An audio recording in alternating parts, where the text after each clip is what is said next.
Hello everyone, I'm broadcasting live November 4th. No?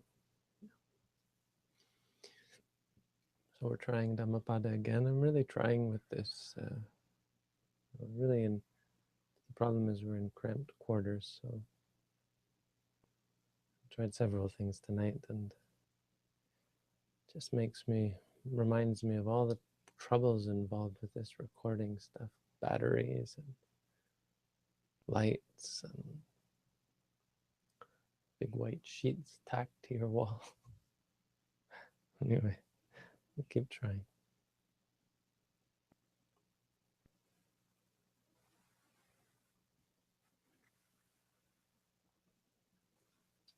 Hello and welcome back to our study of the Dhammapada. Today we continue on with verses 104 and 105, which read as follows. Attahave jitang seyo yachayang itarapaja attadantassa posassa nityang sanyatacharino neva devo nagandambo namaro saha brahmana Chitang appajitang gaira tataru pasa chantuno, which means it's actually quite similar to the last one. Conquest of the self is better than the conquest of others, of other people. Atadantasa posasa nityang santacharino, for one who has conquered themselves and is constantly restrained. Sanyatacharino, one who fares restrained or controlled, in a sense of not giving rise to uncontrolled behavior or activity that causes harm to others and that kind of thing. Neva Devo Nagandabo, not an angel nor a Gandaba, which is also another type of angel, I guess. Namaro Sahabrahmuna, not Mara, which is like the evil Satan, nor Brahmas, gods. Jitanga Pajitangaira can turn their victory into defeat. Jitang apajitang. Apajita is defeat, I believe. Jitang apajitang means turning victory into defeat. They will not be able to for such a person. They will not be able to turn the victory of such a person into defeat. So, great verse. Shows the power of self-conquest. Simple story. The story goes, there was a Brahmin who came to the Buddha and asked him a question. I guess maybe he was a follower of the Buddha, or he understood how worthy the Buddha was, or how wise the Buddha was. And so he came to he had this question. He wondered to himself whether the Buddha, whether Buddhas, whether those who are enlightened, know only what is of benefit, or do they also know what leads to detriment? So do they only know about gain, or do they know about loss as well? Atta, do they know attameva janati udahu anattampi puchisa? Anattampi.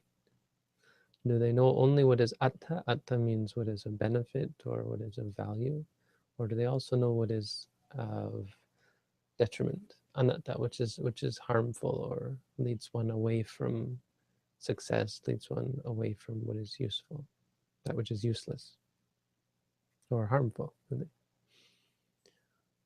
And so he went to ask the Buddha this. I guess he had some idea that the Buddha only taught people good things. He only taught, so everyone was praising how the Buddha's teachings would lead people to good things. and they were talking about how great the Buddha's teaching. Buddha would teach you, do this, do that. And so he hadn't heard the Buddha talk about don't do this, don't do that. And so he went to the Buddha, and the Buddha gave him an interesting quote, and I was just having a terrible time with it because the English is, it's incredible how sloppy they were with it. They translate fierceness, chandikang, as moonlight, which is well, I mean, it's understandable because chanda would be the moon, but chanda with the nda with the alveopalatal nd anyway doesn't mean moon at all, unless there's another version that confuses the two, but it means ferocity. So the Buddha says, gives a list of 6 things, and I think I've got them all down. And he says, so he goes and asks the Buddha, do you know about loss as well? And the Buddha says, of course. And he tells him these, he says, Atancha hang brahmana janami anatancha. I know both that which is of benefit and that which is to detriment. And so he taught, says, please then tell me about what is to detriment. And the Buddha says, well, then listen. And he gives this verse, which isn't the Dhammapada verse, but this is often the case with these stories. There will be other verses that where they come from exactly we don't know, where they've been recorded we don't know, but it's supposed to have been said by the Buddha as well. So he says usura sayang, which means clear. That one's clear. It means sleeping beyond sunrise, so sleeping during the day. When it's time to get up and go to work, one instead stays in bed and doesn't do one's work. Alasyang, laziness, and one is just lazy and doesn't want to do good things.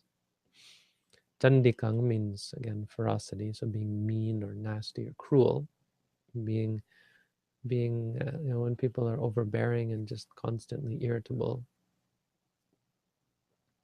And then Diga Sondiyang is an interesting one, but I think because Diga means long, but Sondiya means addiction to intoxication, or addiction to drink. It usually refers to, and maybe intoxication is better. So I think it has something to do with drinking intoxicating drinks, and it may be a corruption, but I probably just don't know what it means. Anyway, but the English is terrible. It doesn't have any of that. What does it say? Long continued prosperity, which is ridiculous. Diga is long, but long continued prosperity is not a cause for ruin, except it can make you negligent, I suppose, but that's certainly not what's being said here. And then we've got, I think it's addiction to strong drink. Why? Because these come from or these are echoed in the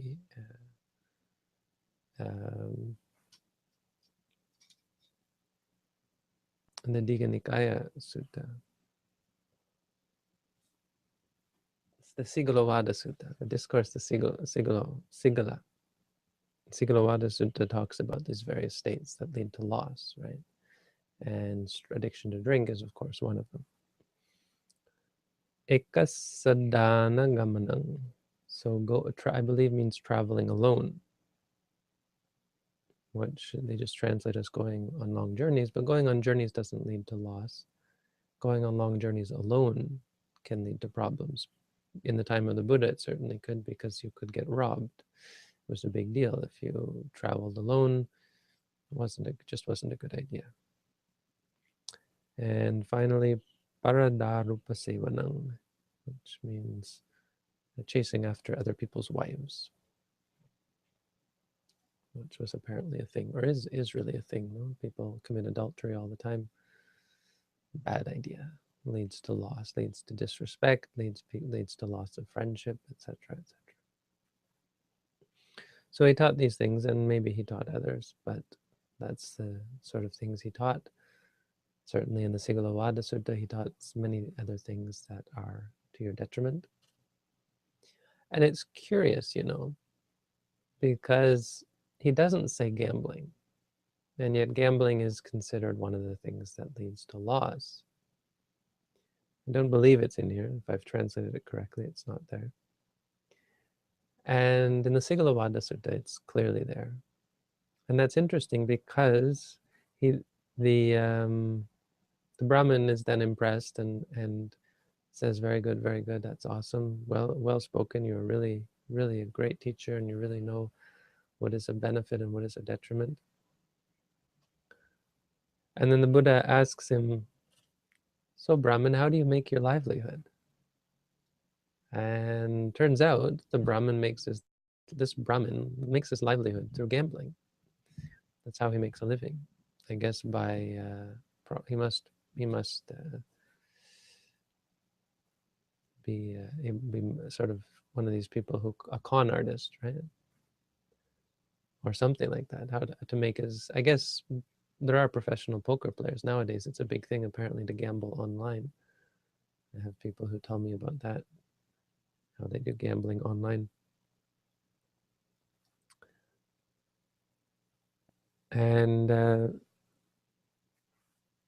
so it's interesting that the Buddha didn't include it, but that is common, to be very careful not to attack a person directly, right? So if he had brought up gambling, it would have. There's a little bit. If you, as a Buddhist, it's more curious than this Brahmin probably realized.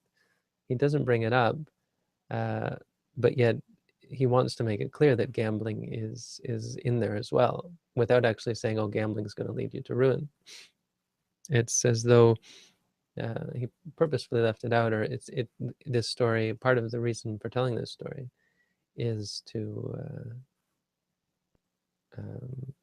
or part of the meaning behind the story is to show that he didn't attack him directly. It's quite curious, but can be a really important aspect of teaching. So anyway, point is, he tells him that the Brahmin says he makes his living by gambling, and this is the funny sort of inside joke that here we can kind of smile, because we know what's going through the Buddhist's mind to some extent, that he knows that this Brahmin is on a state of loss and is heading in a bad way. Anyway, and so then the Buddha asks him, so who wins when you gamble? Do you win, or does your opponents win? And he said, oh well, sometimes I win, sometimes my opponents win. And then the Buddha lays down the law and says, Brahman, that's not a real victory. As you can see, that's the nature of victory. Sometimes you win, sometimes you lose. We have this saying, you win some, you lose some. That's not a really, that means on balance you come out with nothing, right? You never come out ahead, or it's certainly not guaranteed that you're going to come out ahead. And there must be some other factors. Often people would say luck is all that allows you to come out ahead. And as we've talked about, of course, it doesn't matter whether you come out ahead or not. When you come out ahead, what happens? Well, you beget enmity. Your opponents are upset because they've lost. When you win, someone has to lose. That kind of victory is not really, he says, a trifling, or that's how the English translate it. We can't really trust the English now, can we? Parajayo. Yeah, he says that's a low sort of, I believe. Jayo, no, Jayopi, Oti Parajayoti. No, that's a question, sorry. Brahmana appamatako, yeah, so it's a trifle. He doesn't say that's a bad kind of victory, or that kind of victory is actually leading you to ruin, which in fact it is.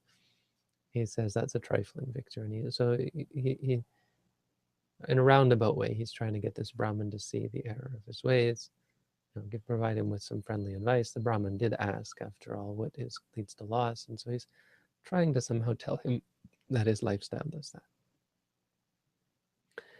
But instead he says, so to be very gentle, he says that's a trifling victory. A real victory is self-victory. Real conquest, that's conquering yourself. Why? Because that kind of conquest, you'll never lose. And so it's poignant in relation to this story, the idea of being invincible. Because a gambler, the win of a gambler is always subject to threat. The next roll of the dice, the next deal of the cards could change your fortune, could spell ruin. Whereas, and much victory is like this: victory in war, victory in business, victory in romance, victory of all kinds is unpredictable and is unstable, is impermanent. It doesn't last forever. No, it's always subject to the potential of being overdone, overthrown. But that's really the claim that's being made. So this is how it relates to our practice. Is it's an understanding of the extent and the magnitude of the practice that we're undertaking. I mean, this isn't just stress relief. I was thinking today about advertising the benefits of meditation. You know, we're probably going to put up posters, and uh, it made me think of, you know, people really, it's really catchy to say mindfulness-based stress reduction, because it's non-sectarian, it's non-religious, it's really something that people can, it sort of rolls off the tongue. But then I thought it's kind of, you know, petty to say stress reduction, because that's not really what we're talking about, is it? In Buddhism, we go quite, it's mindfulness based, or it's based on sati, but it goes farther than just reducing stress. It uproots anything that could possibly cause you stress in the future. There's no potential for future stress, meaning you're invincible. And it goes beyond heaven, it goes beyond God, it goes beyond the universe, something that goes beyond um, loss, something that can never be taken from you. We're talking about invincibility. How does this come about? It comes about by a person who is attadanta, posa, Nitjang Sanyatacharino, who is constantly restrained. Meaning they never, when seeing a form with the eye, they never give rise to likes or dislikes. They see it as it is and they're objective. They free themselves from the potential for, or they free themselves from involvement in this game of gain and loss, and happiness and suffering. It sounds actually quite fearsome for people who are addicted to pleasure, and who are caught up in this game of gain and loss. So it's something that you do have to kind of finesse when you talk to people. And people often make the accusation that such a person would be somewhat like a zombie, right? When they are restrained, means they are just suppressing their urges, which isn't at all the case. This is, suppressing your urges wouldn't work. It's not something that is sustainable. It's not the true victory. True victory is invincible, imperturbable. I was thinking about this today, the whole idea of the zombie, right? So we have this idea that a person who doesn't like and dislike things is just like a zombie. Their life has no flavor, has no meaning. But then if you look at people who are caught up, if you think of how the state of mind for a person who's caught up in chasing after things, the objects of their desire, how much like a zombie they are, how unaware they are of their own mind, of their own state, how inflamed the mind becomes with passion and hate, and how the mind just in general becomes inflamed, and so is subject to greed, anger, and delusion constantly. Sometimes with such intense greed that they will do anything to get what they want, even at the detriment to other people, even at the cost of friendship. Sometimes give rise to such states of delusion that they alienate all of their friends due to their oppressive, arrogant, conceited nature. The level of conceit that we're capable of, the level of arrogance we're capable of, and how awful it is and how harmful it is. And anger, how we can be so caught up with rage and hatred, constantly depressed or angry, sad, afraid, all of these negative states. It's kind of like a zombie, like one of those zombie movies or zombie shows that everyone's watching. Evil zombies, how horrific they are. That's kind of what we're talking about. Enlightened people are nothing like that. An enlightened one is the opposite of a zombie. They are awake. They are alive. They never die. They're invincible. And so this is what we're striving for. It's something quite profound.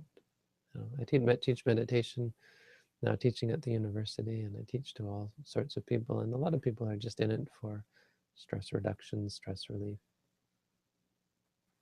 And so it kind of pulls you in, and you start to realize, oh, it goes a little bit deeper, and you end up down the rabbit hole, so to speak, where you don't recognize the world around you anymore. Your whole world changes. I mean, it's not like it's a trap or something. It's just the sweater starts to unravel. The whole illusion that you built up around yourself and who you thought you were starts to unravel, and you see how asleep you've been. You're like a sleepwalker, like a zombie. That's how it should be. That's how it really is in meditation. You start to wake up and see, oh, I've got these problems. My mind has greed, my mind has anger, my mind has delusion. Oh boy, I'm in trouble. And so you start to do the hard work of changing that. That's what we do in meditation. So, and that is the highest victory. It's a victory that no one can take from you. That's the point of this verse, and it's very well said, as are all the things the Buddha said. So, something that we should appreciate and remember to give us confidence that what we're aiming for is not something simple. It's not just a hobby that you can pick up and put down. It's something that really and truly changes your life, transforms you, wakes you up, and helps you rise above your troubles, so that even though the situation may not change, no matter what the situation is, you're above it, you are beyond it.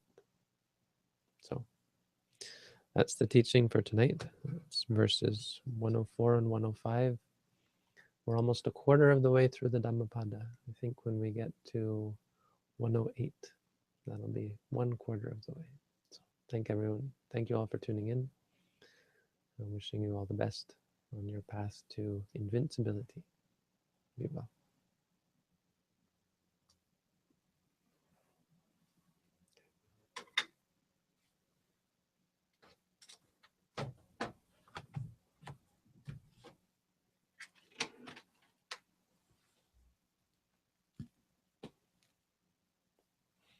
You still there, Robin?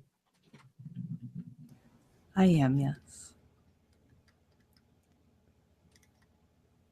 And we have questions. This is post publicly. Huh. It wasn't live until then. What happened there? Google. Do you mean it wasn't on the live stream? Sorry? It wasn't on the live stream? A second. Go ahead. Sorry? What did you say? What was wrong? It wasn't on the live stream? No, the Hangout didn't broadcast. It just started broadcasting now. There's a new button that says post publicly or something. That's I don't know what happened. Anyway. So I'm not going to move the camera, so this is the way I'm facing. How does that look? That looks fine. Computer's over there. All right, so we have questions? We do.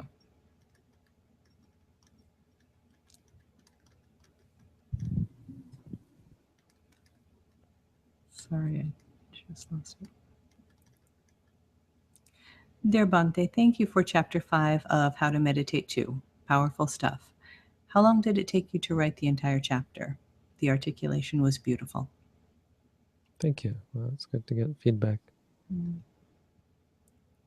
It's funny, I mean, I probably could never have done this without meditation. I mean, I think it took me, I wrote that in one sitting. I've written almost all the chapters in one sitting. I mean, then there's editing that goes into it. But it really comes a lot easier. I guess also because it's the Dhamma, but writing things, studying, using the mind is a lot easier when you practice meditation. I mean, I shouldn't brag like that, but it is kind of neat that you just write stuff. I don't think that's uncommon. I think people who meditate, their mind works better. Bhante, my daughter Elizabeth, who is 14, is interested in Buddhism and meditation. Are your meditation techniques the same for youths? And would you recommend any readings for her to study? Sorry, how old is she? 14. And I do 14. have your writings on meditation for her. Well, I'd recommend potentially the How to Meditate for Children, and you can warn her that it's actually designed maybe for younger children, but she can choose. I would offer her both, because adults have found the kids' videos useful, and they're quite simple. So I'd recommend my videos on how to meditate for kids. But certainly she could also use the book. I mean, the meditations for kids aren't exclusively insight meditation. So it's more to the point to give her the actual booklet. I don't think it's difficult to understand. But you can also go through it with her. As long as you're following the book, you can teach her, explain to her how to practice.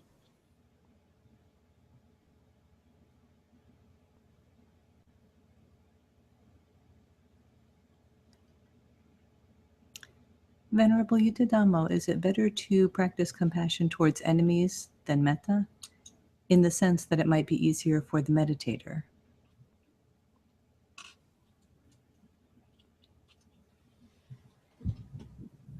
Sorry, better to practice compassion than metta. Yes. Compassion than love. It really depends, actually. No, actually, compassion, as we're learning from the Visuddhimagga, is best used when you have cruelty in your mind, right? So, I mean, certainly you can feel cruel towards an enemy, but more often I would say you feel anger. Cruelty you might feel towards someone who is suffering, or someone who is under your care, that kind of thing. So helping them is out of compassion. Like, I mean, just to give an example, that as a teacher, why? Because it's common, it's talked about in Buddhism, not teaching when someone could use your teaching. So the Buddha had great compassion because he went out of his way to teach people who needed it.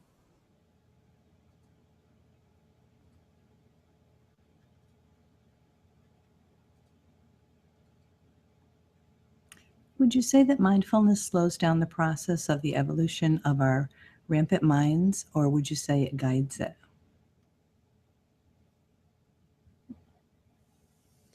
Sorry, say again?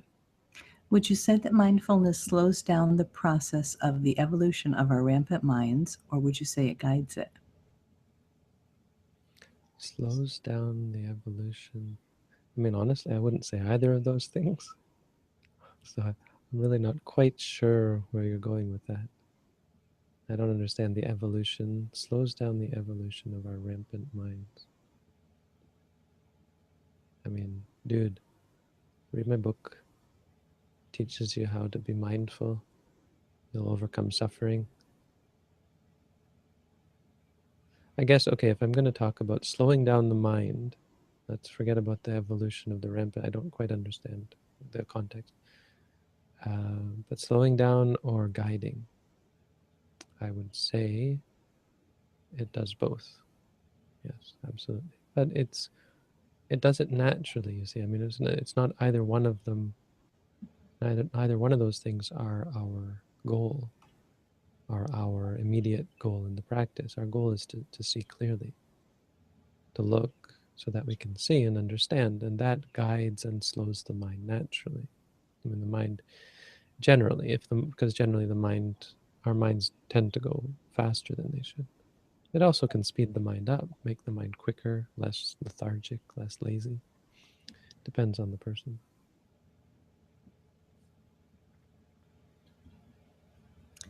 What should I do when I'm meditating and I feel like it's too hard to continue anymore? Too hard to continue? Yes. You should look at why it's hard. I mean, sitting still is actually not that hard to do, surprisingly enough. Sitting still is not intrinsically a difficult thing. That's not surprising at all.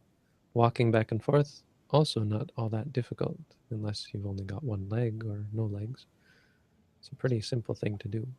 I mean, I had one woman who had multiple sclerosis, and she would do walking by laying herself on her walker and paddling with her legs, like basically pushing against the floor with her legs. She could move her legs, but just barely. So don't talk about to me about hard. I mean, she had it hard. But what you're referring is not the fact that it's hard to do the meditation, not that the meditation is hard, but that your mind has something that is finds the meditation repellent or is averse to the meditation.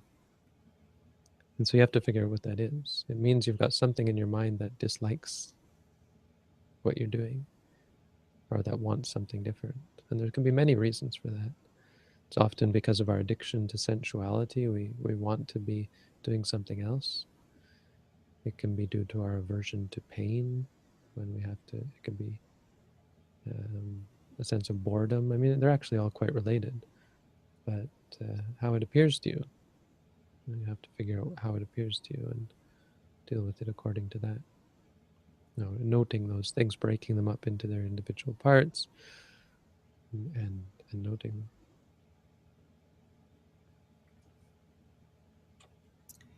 Is noting experience necessary for being mindful, or can you be mindful without noting?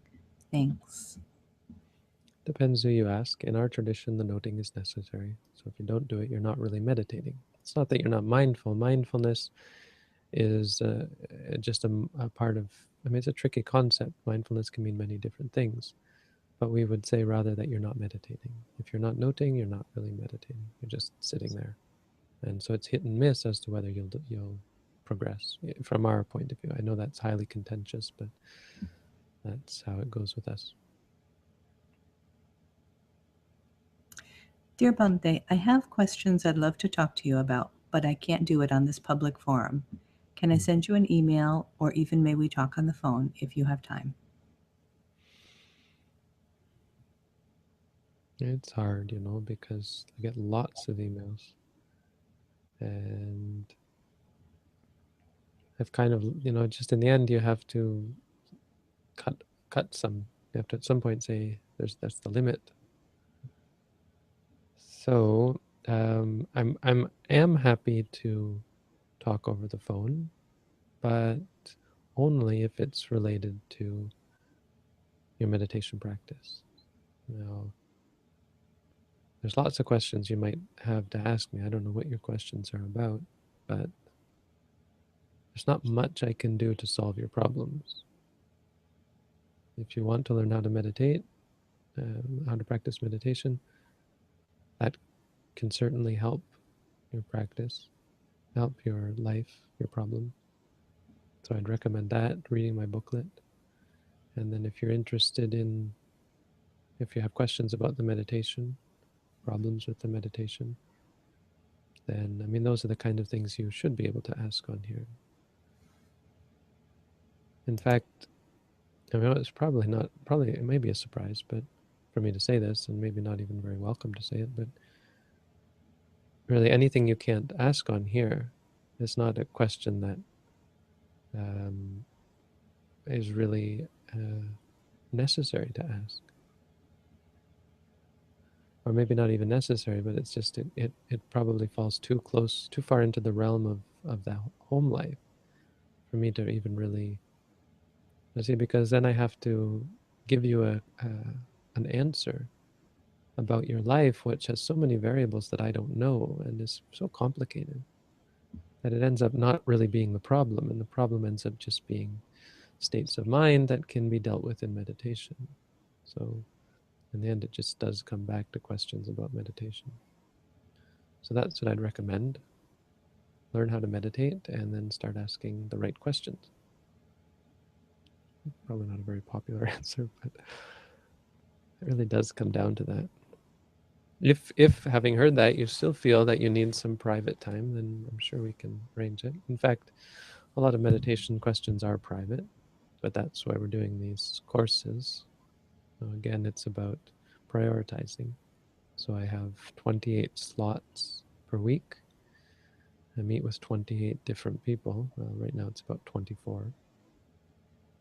And those are people who are doing 2 hours or one at least, up to two, at least 2 hours, eventually up to 2 hours at least of meditation a day.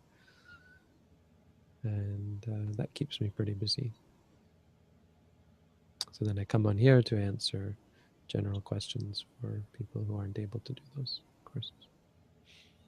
Anyway, I hope that kind of clarifies my stance.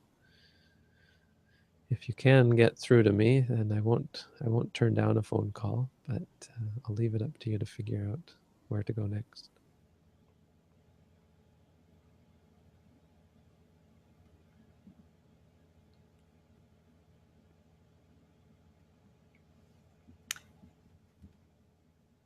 It looks like we're all caught up on questions. Okay, then let's run before they catch up. Thank you, Bhante. Thank you, Robin, for your help. And thanks everyone for tuning in. Have a good night.